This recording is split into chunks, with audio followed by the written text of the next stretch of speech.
Acho muita sacanagem não traduzir um título desse.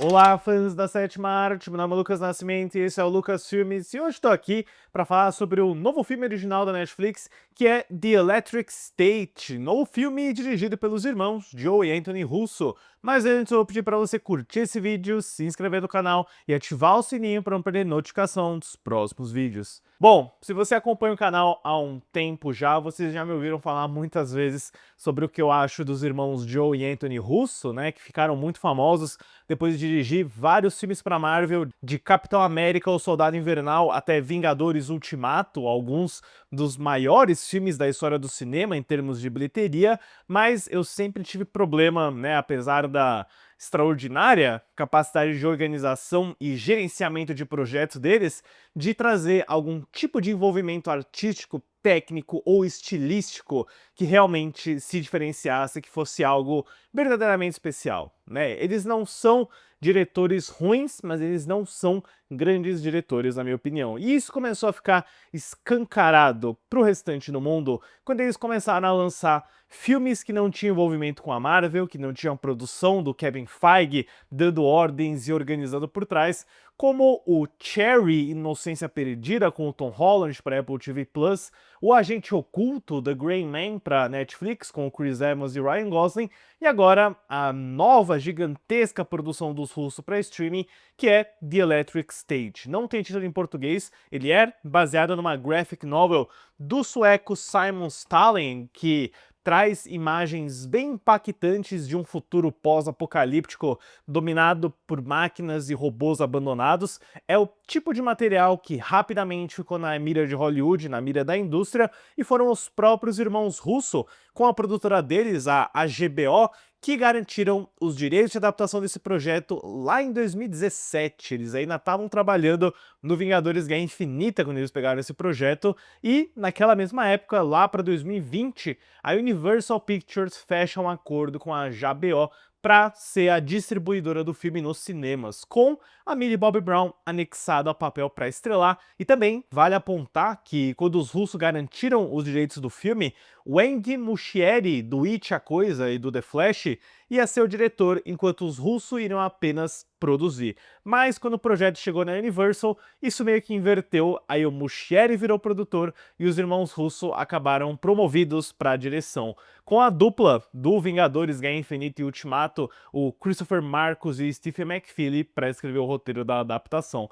Porém, mais 2 anos na frente, em 2022, a Universal desiste dos direitos do filme e eles passam para Netflix, o que faz sentido considerando que os russos já tinham um acordo com eles depois do Agente Oculto e daqueles projetos que nunca se concretizaram de continuações, spin-offs e derivados. As filmagens do Electric State começam em outubro de 2022, mas são paralisadas em novembro daquele mesmo ano, depois que um membro da equipe morreu num acidente de carro durante as gravações. Eles acabariam retomando e só finalizariam em fevereiro de 2023. Porém, no ano seguinte, de fevereiro até abril de 2024, mais uma série de refilmagens iriam acontecer, o que inflou o orçamento do Electric State para 320 milhões de dólares, supostamente, né? O que se torna ele o filme mais caro da história da Netflix. O anterior tinha sido o próprio O Agente Oculto dos irmãos Russo. E a gente tem que, né, sempre levar em mente, quando você vê um orçamento caro assim, essa grana não está indo para a tela, essa grana está indo para contas de banco dos atores e membros de equipe envolvido, né? Não necessariamente em investimento plástico estético, como o Electric State deixa bem claro em alguns momentos. E o resultado tá chegando agora na Netflix, aí um novo filme dos irmãos Russo. Eu devo dizer que eu esperava pior, tá? Porque a recepção lá fora foi extremamente negativa. Tipo, literalmente jogaram o filme embaixo do caminhão. Mas eu até acho que ele tem algumas qualidades em relação ao Agente Oculto e o Cherry. Mas é meio que assim, o relógio quebrado tá certo 2 vezes ao dia, porque é realmente um filme bem fraco e genérico no geral. A história do filme é ambientada em um mundo alterado por uma guerra entre humanos e máquinas. Nesse cenário, a jovem Michelle, vivida por Millie Bobby Brown, embarca em uma jornada para descobrir um mistério envolvendo seu irmão, que tem sua consciência transferida para o corpo de um robô. Cada vez mais nos últimos dias, meses, eu venho sentindo que a cultura tá quebrada, sabe? Que a gente vive numa era onde não existe mais nenhum tipo de ideia original de algo interessante ou que seja algo que pode não ser original, mas que traga alguma abordagem, alguma visão, algum tratamento diferenciado ou empolgante que, sei lá, te anime, que traga algum tipo de excitação. O The Electric State não tem nada disso. É meio triste, patético assistir um filme desse, porque, sabe, ele não é um filme mal dirigido nesse sentido, sabe? As pessoas não estão olhando pra câmera e dando suas falas. É um filme competente, né, em contar uma historinha bem boba, básica, que tenta apostar num melodrama muito batido, né, nessa relação da Millie Bobby Brown com o irmão dela. Tem uns flashbacks, tem algumas reviravoltas envolvendo a condição dele, que pra mim nunca fica claro exatamente o que que é, né, por quê que o irmão dela é tão especial a ponto de passar aí por essa transformação que ele passa na transfusão da mente dele pra um corpo de metal. Não funciona muito pra mim, você sente eles tentando apertar os botões, você vê que os irmãos russos estão tentando fazer o ET, tá? O momento em que a Millie Bobby Brown encontra esse robô que assume a forma de um desenho animado que eles assistiam quando eram mais jovens, é muito parecido com a encenação do encontro do Elliot com o ET no filme do Spielberg. Tem até uma lanterna caindo no chão, então você entende o tipo de filme que eles estão querendo fazer, ao mesmo tempo que eles estão num cenário, né, muito já explorado na ficção científica, da dominância de máquinas, é meio Exterminador do Futuro, meio Eu, Robô, meio Jogador número 1 do Spielberg também, porque tem todo esse conceito aí de você usar umas máquinas, uns visores na cabeça que parecem apitos gigantes, para conectar o seu corpo a uma máquina e ficar meio que vivendo nessa máquina em simulações, uma clara alusão a como a humanidade de fato está viciada em tecnologia e smartphones. É bem batido, não diz nada de novo na realidade, e é mais uma variação de uma história que a gente já viu. E alice a isso, né, acho que a todo o restante do elenco,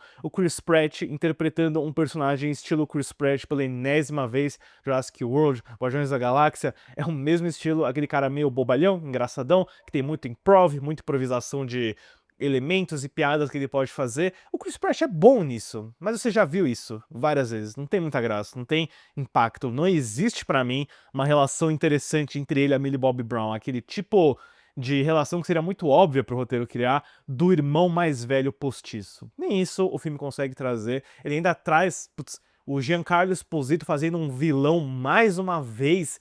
Cansou já, né, pessoal? Pelo amor de Deus, o Giancarlo Esposito é um ótimo ator, mas eu tô começando a achar que ele é tipo, né, a impressão que me passa é que ele é um ator genérico, porque ele só faz a mesma coisa, desde Breaking Bad, Mandalorian, Capitão América, The Boys.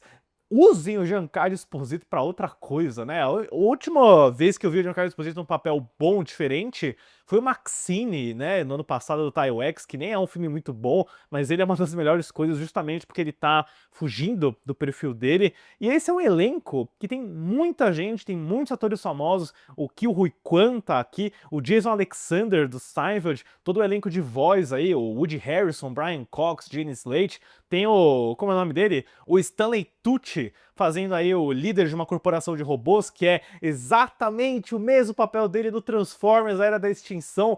Tudo nesse filme é uma cópia de alguma coisa. Tudo nesse filme é algo que você já viu. É uma reciclagem mal feita e isso me deixou genuinamente chateado, sabe? Porque eu tava imaginando que o filme seria uma bomba. Ele não é uma bomba. Ele acerta algumas coisas, eu devo até dizer que, né, olhando para o que os irmãos russos fizeram em Cherry e O Agente Oculto, que são dois dos piores filmes de streaming que eu vi nos últimos tempos, o trabalho visual do The Electric State é bem competente até, tem cores, tem contraste, tem flare, tem alguns floreios visuais que o diretor de fotografia Stephen F. Windle consegue aproveitar, né? Eu acho que até o efeito visual e o CGI dos robôs são realistas, são críveis, eu não gosto do design. O design, ele pega uma questão meio retrofuturista que não me agradou muito, sabe? A maioria dos robôs tem o visual do Gigante de Ferro do Brad Bird, de ter uma perna muito grossa, um corpo meio fino e um cabeção, sabe? Eu não gostei muito disso, eu não consigo levar a sério aquele robô que parece o Mr. Peanut. Eu imagino que deva ser muito engraçado,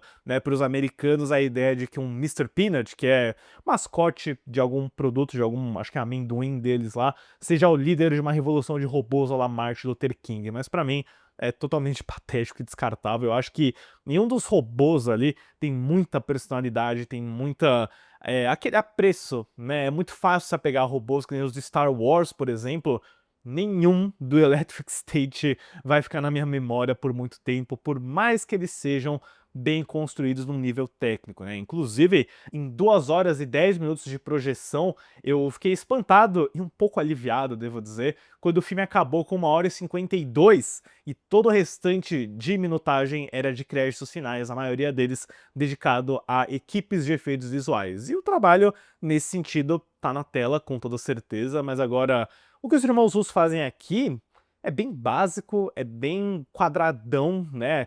Tem algumas cenas de ação, algumas sequências de tensão e perseguição que não empolgam nem um pouco. Tem uma grande batalha que vai sendo construída pro clímax, que é, nossa, parece uma briga de quintal numa grande névoa azulada. Pelo menos é azulada, não é cinza, né? Mas é muito sem graça, muito sem imaginação, sem qualquer ambição de fazer algo memorável. Eles tentam mais apostar naquele melodrama, na conexão emocional da Millie Bobby Brown com o irmão dela. E a Millie Bobby Brown tenta, né? Essa é outra atriz que pra mim sempre faz a mesma coisa em todo o papel que ela faz. A Eleven é o único diferente, na minha opinião. Mas ela tá lá, se esforçando, tentando, mas é realmente difícil sentir alguma coisa em um filme que não parece ter o que dizer além do óbvio, né? Eu realmente não gostei do The Electric Stage, pessoal. Eu não acho que é o pior filme dos irmãos Russo, mas, né, se vocês assistiram Cherry, que é um filme que literalmente tem um POV do ânus do Tom Holland numa cena, é verdade, tá aqui, ó, vejam. Ou Agente Oculto, que é... Nossa, Agente Oculto, né, pessoal? Eu nem preciso falar nada do Agente Oculto, né? Não é surpresa pra mim que os irmãos Russo estão correndo de rabinho entre as pernas de volta pra Marvel Studios pra fazer 2 filmes de Vingadores. E é meio irônico, porque tanto a Marvel quanto os irmãos Russo tiveram sua pior fase desde o Vingadores Ultimato. Então, os dois meio que estão precisando um do outro, né? Os irmãos Russo não tiveram sucesso fora de Vingadores no streaming sem coleira, né? Sem supervisão do Kevin Feige. Mas, curiosamente, a Marvel Studios, apesar de ter trazido alguns dos meus filmes preferidos do catálogo deles nessa última década, como o Doutor Estranho 2, Guardiões da Galáxia Volume 3, teve aí vários fracassos de bilheteria, vários fracassos de crítica também. Então, sei lá, talvez esses dois aí se mereçam, a Marvel Studios e os irmãos Russo, porque olha, eu realmente não tenho o menor interesse, o menor tesão no trabalho artístico dos irmãos Russo, se não for, né, a serviço de uma grande corporação, num roteiro muito bem ditado no que eles têm que fazer, porque fora disso, eu não vi nada, nada até agora que me mostre algo interessante sobre esses caras. Pra The Electric State, eu dou uma nota 4. É isso aí, pessoal, 320 milhões de dólares para um filme que no máximo é esquecível. Deixe nos comentários depois o que vocês acharam de The Electric State, se vocês discordam, né, se vocês gostaram, curtiram, entraram na vibe do filme, né, talvez vocês nunca tenham visto algum outro filme antes, né, desculpa pela ironia, que esse filme realmente, sei lá, ele me escancarou o quão quebrado Hollywood tá, o quão sem ideias, sem criatividade a gente tá experienciando agora, de verdade. É realmente um período meio dark, meio desolador, sombrio. Tem filmes bons ainda, claro, né? Sempre vão aparecer novas ideias, mas não tá me parecendo um bom momento, pelo menos por enquanto, né? Enfim, pessoal, sem querendo, né, acabar aqui numa nota pessimista e dark, deixem nos comentários o que vocês acharam de The Electric Stage. Certo, pessoal? Obrigado pela visita e até a próxima sessão.